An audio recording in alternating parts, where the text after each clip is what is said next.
Hey guys, it's kind of funny. I'm pretty weird. I feel pretty weird that you can see my face so clearly, um, because like the last video I made was at night. You couldn't see me, and last night, in my Marco Polo group, I shared a testimony on there, and it was dark and nobody could see my face. So it's kind of interesting coming from the dark, coming out of anonymity in a way, a feeling of anonymity slightly. But yeah, I want to talk a little bit about. I don't know. I'm not sure actually what I want to talk about here. So I definitely want to get somewhere though. I definitely want to talk about some things. So I don't know. I don't know. It's tough to be in the mood to do certain things, but also it's when you start doing something, it gets a little easier anyway. I think I'll continue where I left off a little bit, and I can fill in blanks later or whatever. But I was basically talking about how I met my first wife and what that was like and things like that, and that time in my life leading up to that, basically. But yeah, I want to talk about our early years, basically. So yeah, I became really invested with her, and it was like this is my mate, this is my relationship, this is the person I love. I found the one that I love, and we we flew to California. I'd never been on a plane before, so it was a huge big deal to me. It was a big deal in general, but it was a big deal to me too, of course, because I'd never been on a plane, and here I am going to the other side of the country. What eye-opening experience. She had flown before. She was like, dude, we've got, like, I've been here before. I had nothing to worry about because she had already done it, you know? So, um, this is like 2008 actually, because we met in 2007. So 2008, when we're serious, we flew to California, to Southern California. We landed in like Long Beach or something like that. And my first flight experience, it was quite amazing. And at this point, we love each other. We've told each other we love each other. Um, we are, we are in such a relationship. It's everything but marriage at this point. Basically, we're seriously dating. We are a solid thing. We are a committed thing. It's like there's no question in our confirmation to each other, basically. And so that was a really awesome experience going to California. Very eye-opening, very mind-blowing, all of these things. I met her sister. That was interesting and eye-opening as well. We went to Disneyland, which was really cool. I got to see a lot of her people that she was telling me about. Her grandma, her parents' house there. Got to see one of her school teachers who was really special and important to her, and her great grandmother, and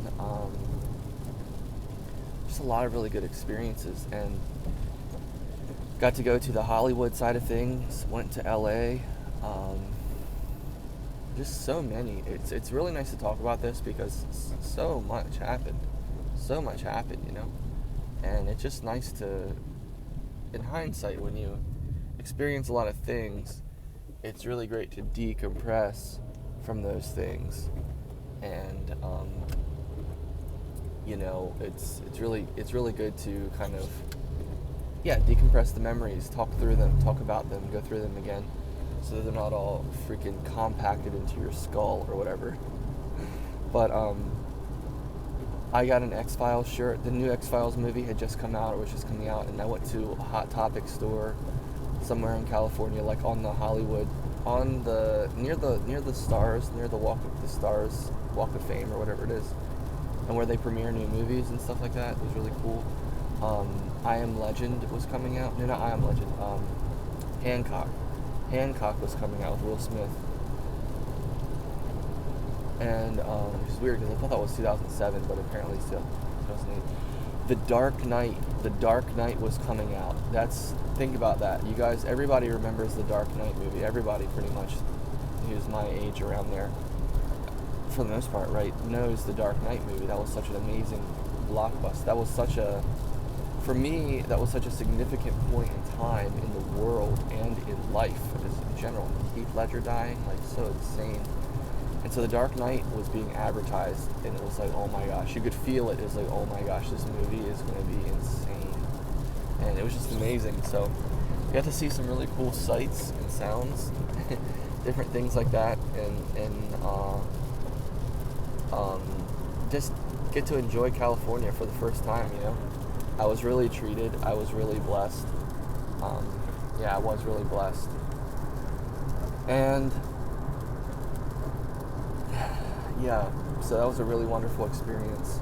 We stayed with some friends of hers, got to eat at restaurants she loved, had such an experience. It was eye-opening, it was mind-blowing. This is where she was from. So I was like, wow, I get to see where you're from. Oh my gosh, this is amazing. This is amazing. So my mind was just blown, right? Mine was just blown. Such an amazing experience, such a fun experience, such an exciting, eye-opening experience, such an enlightening experience. If you have grown up on the East Coast and you've never been to California, go to California. Go to Southern California. Go check it out. Go see what it's like. You know, go experience the difference in the different coasts. It's different. Life is different. Life out here is not the only life in the world, of course, right? We all know that, but I mean, it's easy to forget that. Sometimes it's easy to think that the rest of the world is the same way, or at least the rest of the country is. It is definitely not. Such an amazing experience. I don't want to move on from this experience because it was so much fun. One funny-ish thing that happened, we were at her friend's house. They were like friends of her parents. This is an older couple, and they had kids. And they had a nice house in California, and it's amazing. Just to think about like these people who live there and how much money things cost. And I guess they had really good careers or really good retirement checks from the military or something. I don't know. But they lived really well, and they lived in really nice places. And I was at their house. We were staying the night there, and it was late in the evening, and I had gone swimming. I was going swimming because I wanted to go swimming, and everyone was so nice. They were basically like, "You want to go swimming?" And I was like, "Yeah, I do." I was like, "Yes." Oh my gosh, I'll be like, "Yeah, I do, yeah." And everything was so exciting. And I think if I remember correctly, I swam in that pool, but my girlfriend didn't, because I don't know why. She didn't have her bathing suit or something. She didn't feel like it, or had an upset stomach or something like that. She just didn't want to, whatever the reason. And I was in there swimming, and I lost one of my contacts, and that was crazy. But we figured that out. I remember that time I had this is back when flip phones were a thing. I had like an old Razor flip phone, and I was like trying to download things onto it. Bless me. Like old different songs. I could download songs and put them on there. I figured out how to do it, and it was like, but they were in really bad quality, but I could still listen to it. And I had headphones. It was just interesting. Funny times, right? And it was such an amazing experience. There were stores out there called Albertsons, which I guess there still are. And Albertsons is the company that owns Acme, which is the company I work for here in Maryland, the grocery store. And we went into Albertsons, and it was just like Acme. Everything, the price tags, so much of it was just like Acme. It was like mind-blowing. I was like, oh my gosh, this is amazing. So my mind was blown.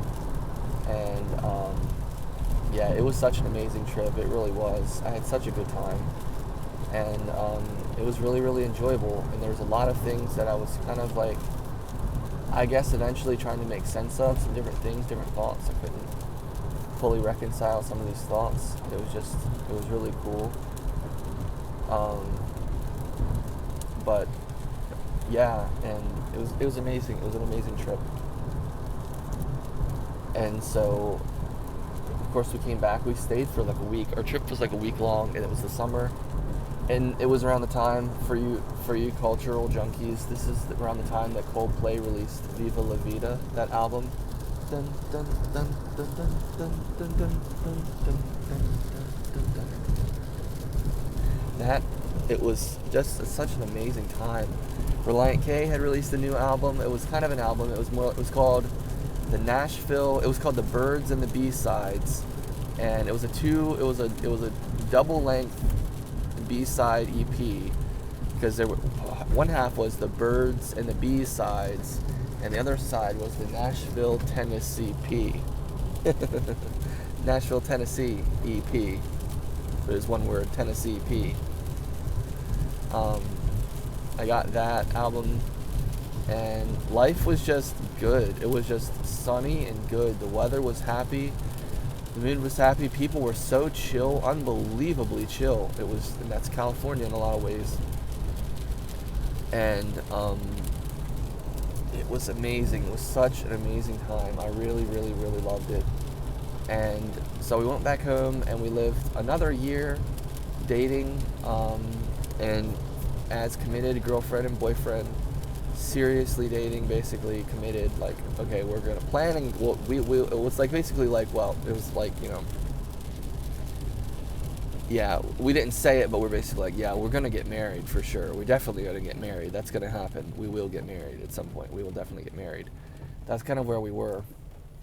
So we lived another year back in Maryland when we got back, and then some things happened with her parents' jobs, and they decided they worked for the government or something, and their jobs weren't working out in Maryland. That's the whole reason that they got there. That's the whole reason she was there, because their parents' jobs brought them all there. And so this wasn't working out, and then so I was like, okay, well, and then the news broke. It kind of came slowly and kind of happened, and then she just kind of told me, like, okay, this is what's happening. We're going to be moving back.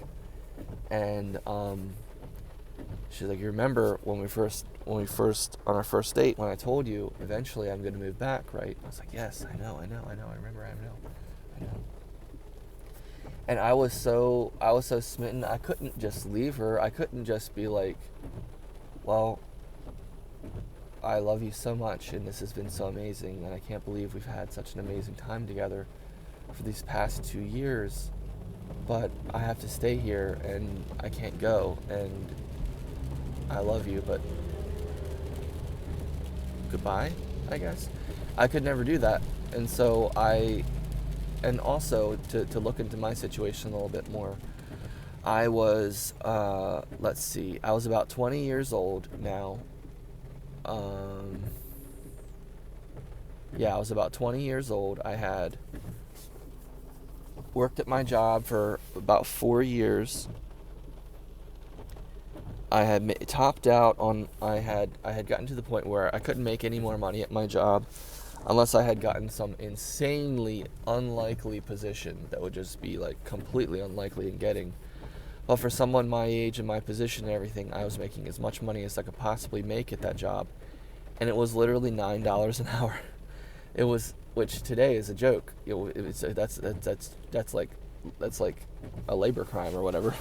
But basically, I was making the most amount of money I could possibly make, and I couldn't make any more. I was living at home. I couldn't afford rent anywhere. Yeah, I couldn't afford to pay rent on my own anywhere to live in an apartment or anything. I had graduated high school, but continued to work because that was my plan. It wasn't really going anywhere, besides the fact that I had met this girl who was so amazing and I loved so much. And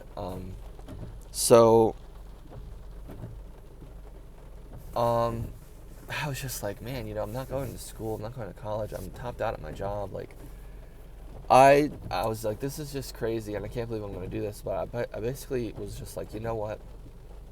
I've got to do this. I've got to do it. I've just got to do it. I don't know what else I'm doing with my life. I am at a loss with myself and with my life, and in terms of what I'm doing with my life, where I'm going, all of those things, And so I was just like, you know what? I'm gonna do it. I'm gonna go. I'm gonna go with him. I'm gonna go with him, and I will find my own way. I will make my way. I will have success. I'll get a job out there. I'm not gonna be alone. I'm gonna have her. I'm gonna have, her family's gonna be there. Not that I am expecting them to like support me or anything, but I'm just saying like I'm not gonna be alone, and I'm gonna have support. And so that was like the whole point. And I was like, all right, I'm gonna do this. And I had never really thought much about things. I never thought much about moving away from my brothers and sisters or my family. I just kind of knew. I was just like, you guys are gonna be fine. Like, everybody's gonna be fine. Like, I'm gonna miss you guys. I'm gonna miss you guys a lot. And I struggled saying goodbye to my dad and that side of the family, and I cried a little bit, and he cried a little bit and everything. And I really missed my family, and that just came out. I never intended on saying I missed my family, but it just came out. I really did miss my family. But it was one of those things where it's like I made this decision and I was going to see it through.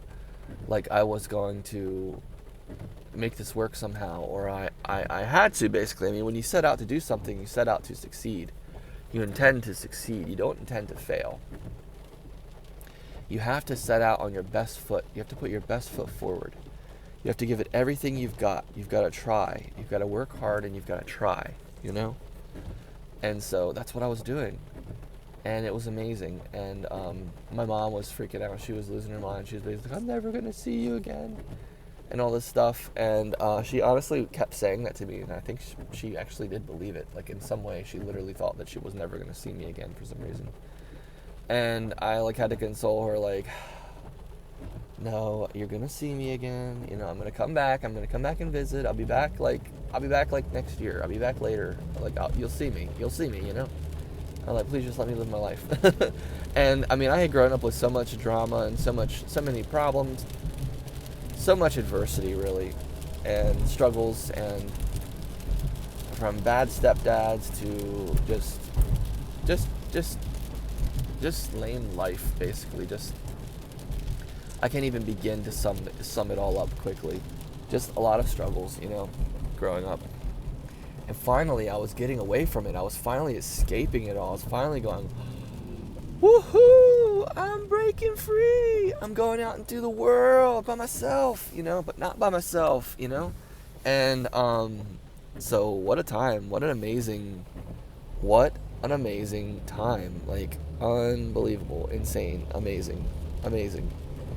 And I had my little black Ford Focus. I had a 2004 black Ford Focus, 4-door car.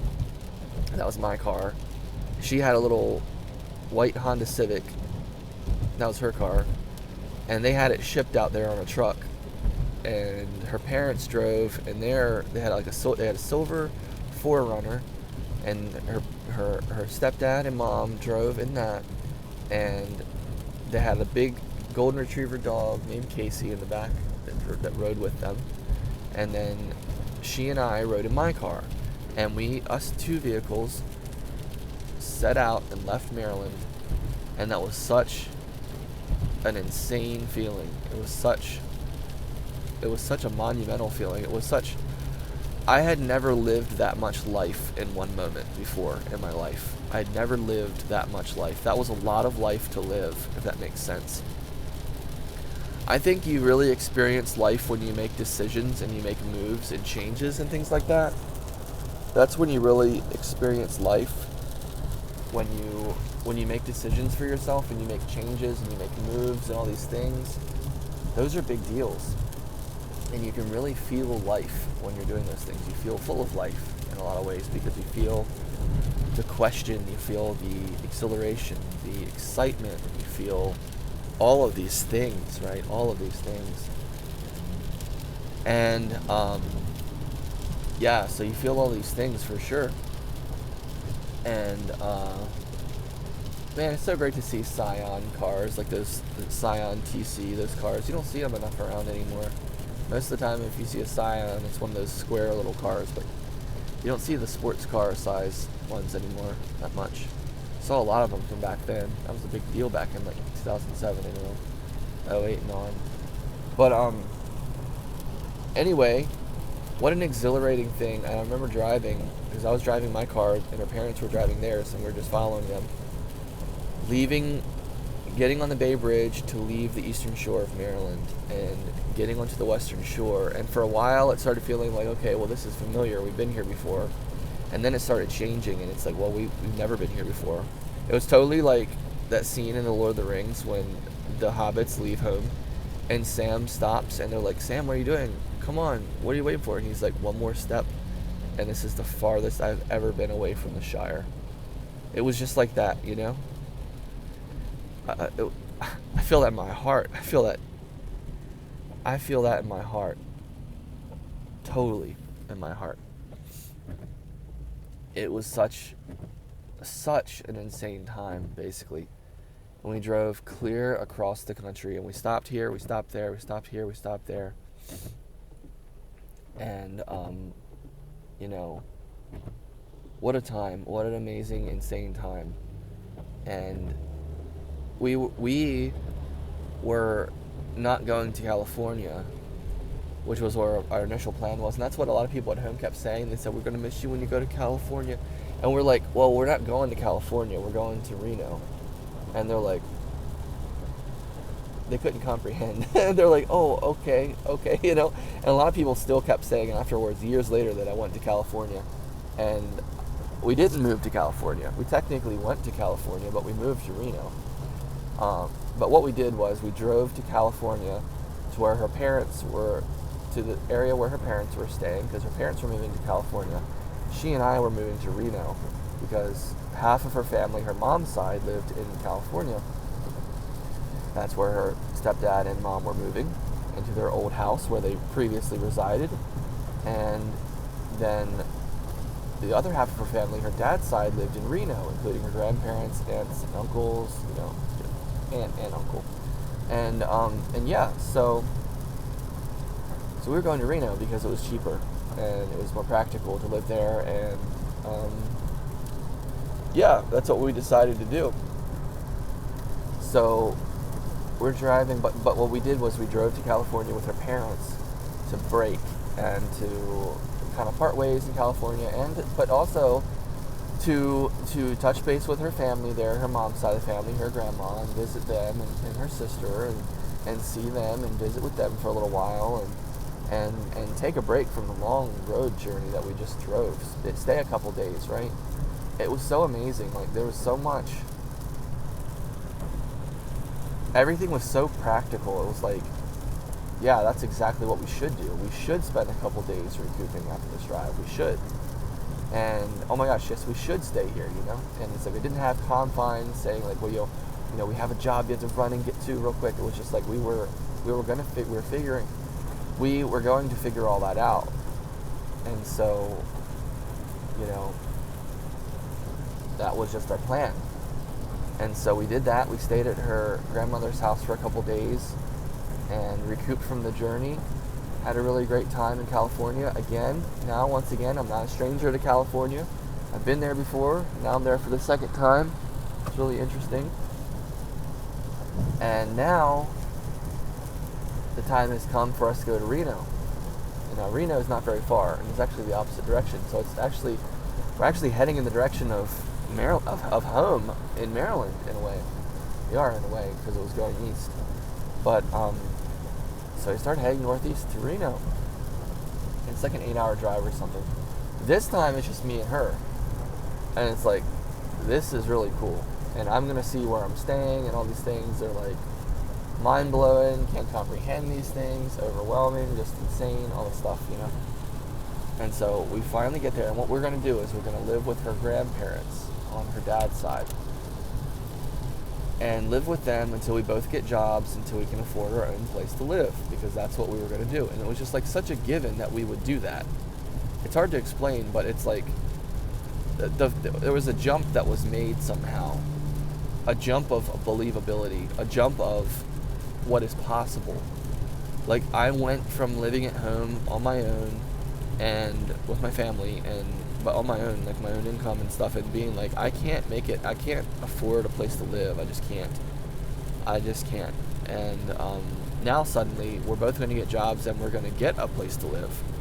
That was kind of mind blowing, and it was just like, it was going to happen somehow, and I just never spent a lot of time thinking about it and comprehending it. I was nervous, confused, and scared about trying to figure things out about like jobs and everything, and I like what I was going to do. And you know, her father cut concrete. He was like some kind of concrete cutter. I don't know, working on highways or something like that. And I was gonna possibly get in with him. There was someone else who worked for a big company, and I was possibly gonna find a job with them, who was a family friend.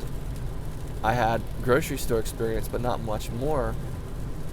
And so I was applying to jobs. I was trying to figure things out. We moved in with her grandparents right around Thanksgiving time. Had Thanksgiving with them. Her grandma Grape came, which was her great-grandmother. She came from California to visit, because that was her parents there in Reno we were staying with. And so amazing, man. It's so amazing. So, you see what I'm saying? Like, it's a lot, you know? This was an entire life, to say the least. To say the least, it was an entire life. But, you know, and so we're staying there with her grandparents, and we were doing things right-ish. Like, her grandparents had extra bedrooms, so we didn't stay in the same room. We both had our own bedroom, you know. And, so we stayed there, got there in, like, November-ish, I think it was. Something like that. I feel like when we got there it was Thanksgiving, but I also feel like we left at the end of, we probably left like the first week of November, the second week of November, something like that. First week of November, then by the time we got there it was like Thanksgiving time. I don't know, something like that. Anyway, I always felt like we all left Maryland in like October, but I think we left later because it was Thanksgiving when we got there pretty much, from what I can remember. I don't know. And maybe we were there for a couple weeks before Thanksgiving.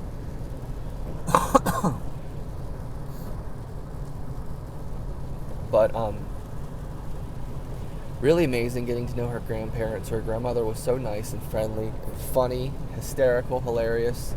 And her papa, aka her grandfather, was really cool. And,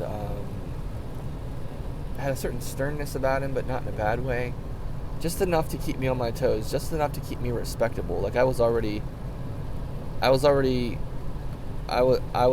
good guy. I was already like respectable. Like I was, you know what I mean? Like I was already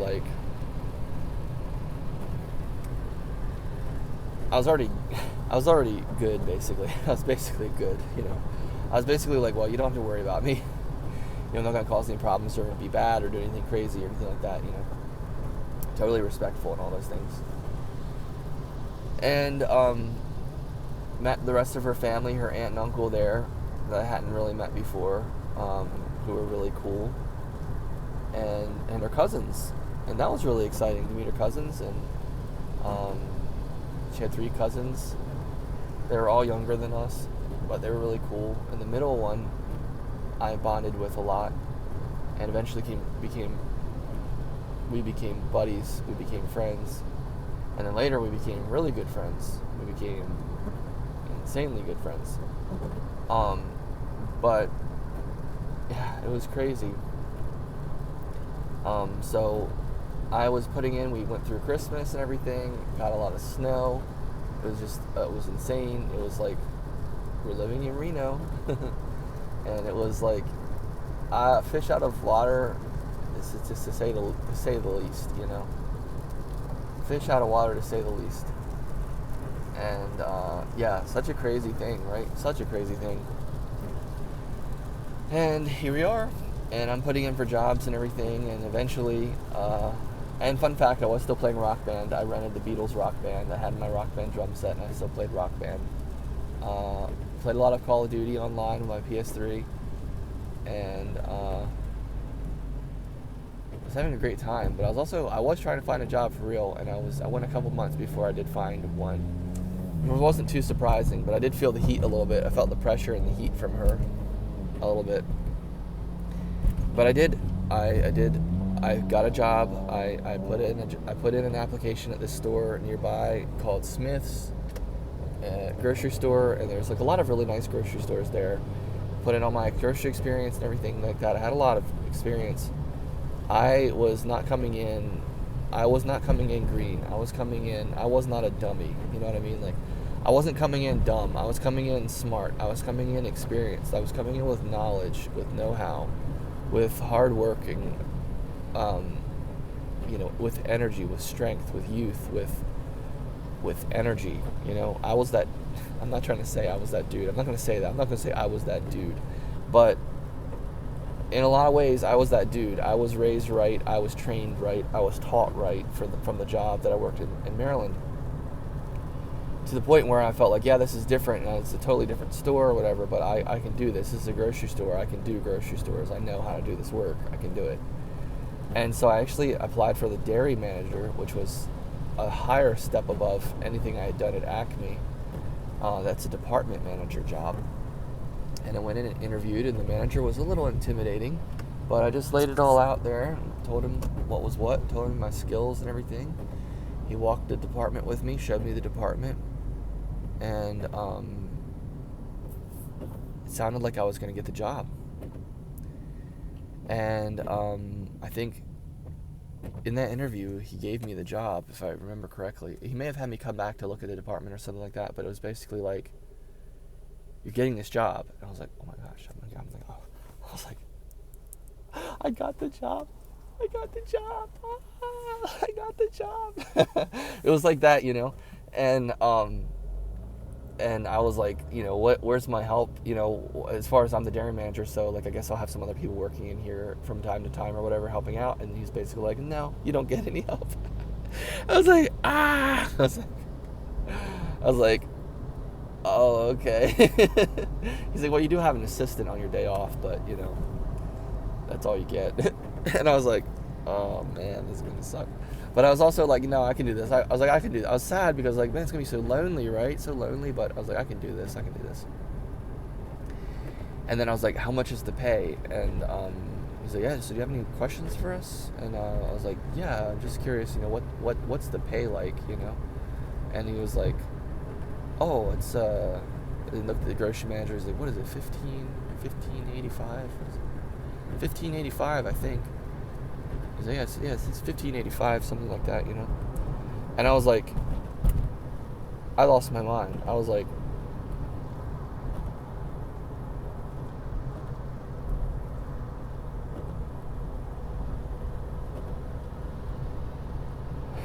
$15.85? I was like, I've never made that much money in my life. I'm going from $9 an hour to $15.85. I'm sitting here thinking, and I'm like, oh my gosh. I lost my mind. I lost my mind. I totally lost my mind. And I was like, oh my gosh. I was like, I'm doing the dance. I don't dance, but I'm like, oh my gosh, I'm so happy dance. I am like walking on cloud nine. I'm so happy. I'm just walking in paradise, So brought home the great news, told her and everything, and like, oh, so exciting, And then slowly but surely, she got a job, or she had already gotten a job. She was working in like some kind of childcare, with her aunt. Like, and it was like, I'm not trying to downplay it or anything. It was just like, okay, so my job was like a serious job. My job was like, okay, mine is serious. Her job was like, it's like, all right. It was nowhere near as serious as mine was. Mine was like, no, you do this job or you get out. They're like, you either succeed or you hit the bricks. You don't have a choice here, okay, son? You either succeed or you're out. And it was just very serious, Not that jobs aren't serious, not that you don't do a good job in order to keep your job. I'm just trying to, it was just different. It was just different. I never felt she never had that same level of stress, I guess, that I felt. Or I was the man, basically. I was the man. I was the one doing this. And she kind of had, no offense to her, I'm not trying to make fun of her or anything, but she had like this little, like, you know, I don't know. And I guess maybe I'm just totally downplaying and I shouldn't, but, you know, she's working at this daycare or whatever, and she got the job because of her. I'm like such an elitist or something for some reason. I'm like such an elitist here. I'm like, yeah, she got a job because of her aunt, you know. It's not even that big of a deal, you know. She's got this little puny little job, you know, $12, $13 an hour job. Like, give me a break, you know. It's not making $15.85. That's, you know, not in a bad way here. It's just not so funny. But I just remember how it felt, you know. I just remember feeling like okay, well, she's got that job, and I was like, okay, well, you know, okay. Because I felt like, okay, well, as long as she had a job, then we could afford things.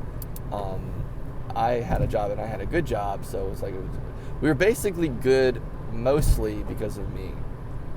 Not taking all the credit for it at all, because I could never take all the credit for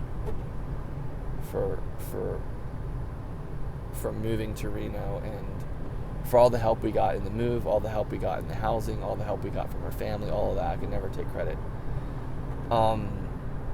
You know, so it was really cool.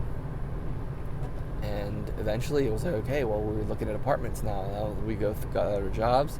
We know how much we're making. We know how much we can afford. We're gonna start looking at our house, our housing options, our apartment. We're gonna find an apartment. And so we looked around and we did that and everything. We tried this one, we tried that one, we checked out and everything. And we ended up finding one that was pretty nice, but expensive comparative. I mean, it wasn't out of this world expensive. But we did learn later on that it was not necessary to pay that much for such a small place. It was a very small apartment. It was very close to my job, and it was very close to this, like, it was very close to like where her family was, and it was like in a really good place. It was in Damani Ranch, Double R Boulevard, really great place, and really great place, really small place, but we were affording it, and we were living there, and we had our internet service, we had TV, we had AT&T Uverse, I think is what we started with. We got the package of internet and TV and all this stuff. It was like we were doing life, we were paying bills, we were doing life. It's like, oh my gosh. This is pretty crazy, you know. This is pretty crazy. And so, I guess the ultimate question becomes, well, what came next? You know, what came next? What happened next? You know. And it's very interesting. I don't want to. I got to end this video here pretty much, but what came next was, we started establishing our normal, basically. Our normal started getting established. And it was interesting, you know. It was cool. The job for me was hard. It was hard. It was all I could do. I had to stop and go up to the front of the store several times a day to jump on the cash register, because that's the role that I was expected to do, even though I was the dairy manager. And it was a tough job. It was hard. It was a lot for one person to do. It was a lot for me to do. Ordering, stocking, cleaning, everything. There was always something that needed to improve. Always something. And I felt the manager breathing down my neck a bit.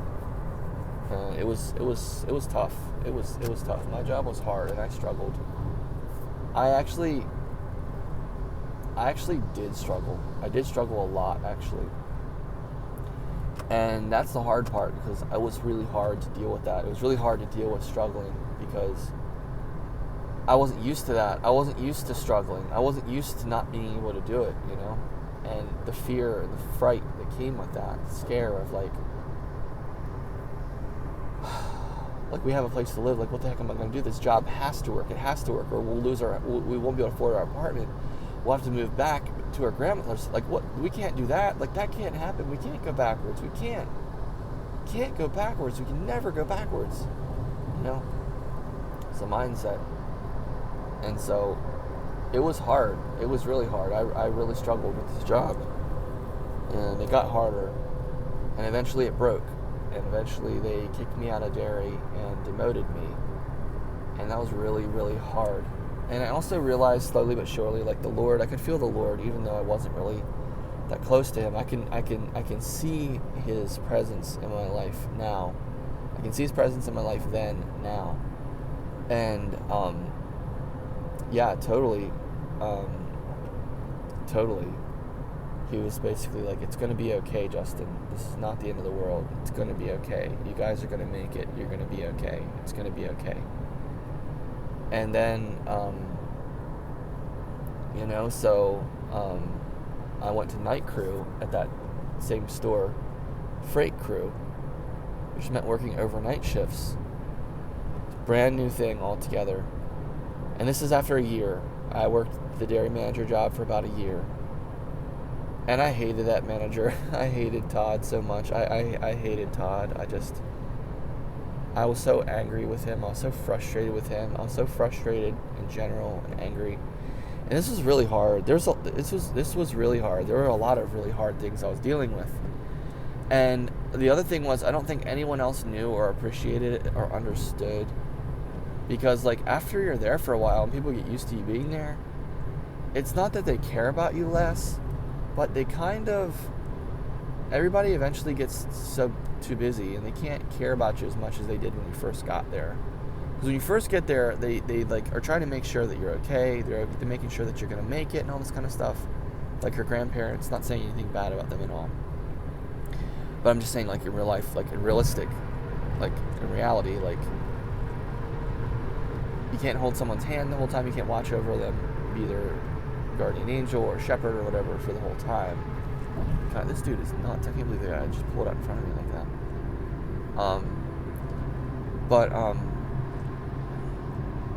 And so I felt like I was really struggling, but I couldn't show the struggle because I knew it would scare people, it would frighten people, and I had to believe, and I did believe, and I had to have faith, and I did have faith that it would work out, that I'd be okay, that it would be okay, that we'd make out okay. But that was really hard. It was really hard. And I did really struggle. I did really struggle. And it's hard now. I can't, just thinking about it right now, I could cry thinking about it because of how hard it was. And just feeling kind of sad because I felt like no one else really understood what I was going through. And the only answer I got was basically like, well, like what? Like what? Like what? Like you're not going to do it, or like you're not going to make it, or what? Like, what are you saying? Like, the only option was to survive. That's it. That's the only option. And there is no other option. There's just, no, you will survive. Well, sometimes surviving is rough. Sometimes what surviving looks like is really crazy. Because, put it in perspective, say you get your leg blown off in a war, right? You survived though, didn't you? How are you doing? Well, I'm surviving. It's such a rough standard, you know? I was surviving. I was doing it. I didn't get my leg blown off, of course, or anything like that, but I was surviving. I was getting through this, you know? Somehow. Rolling with the punches. But now, this next chapter did not look easy. It looked scary. It looked uncertain, but it was like a new horizon. It was actually, there's hope. There was hope because, there was hope because I was going to be okay. I was going to be okay, you know? I was going to make it. Yeah, I was going to make it, you know? I believed. But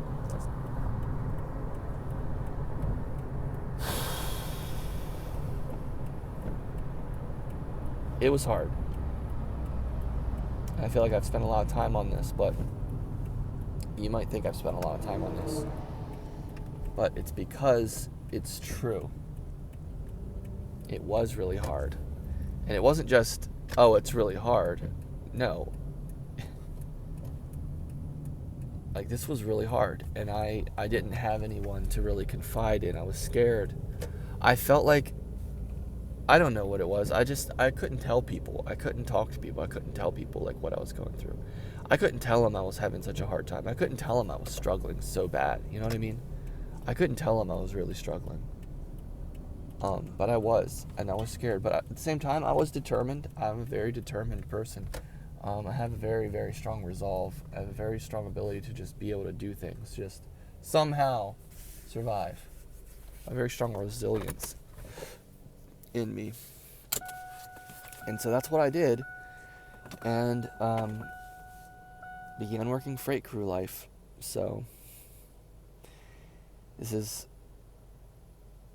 late 2010, this is actually the beginning of 2011. Because, yeah, I started at Smith's in January of 2010 as dairy manager. I worked as dairy manager the whole year, and up to the holidays, that's when I got taken out because the holidays didn't go very well for me. Still have a lot of bad feelings about that. But now I was on freight crew, so we'll pick it up from there in the future.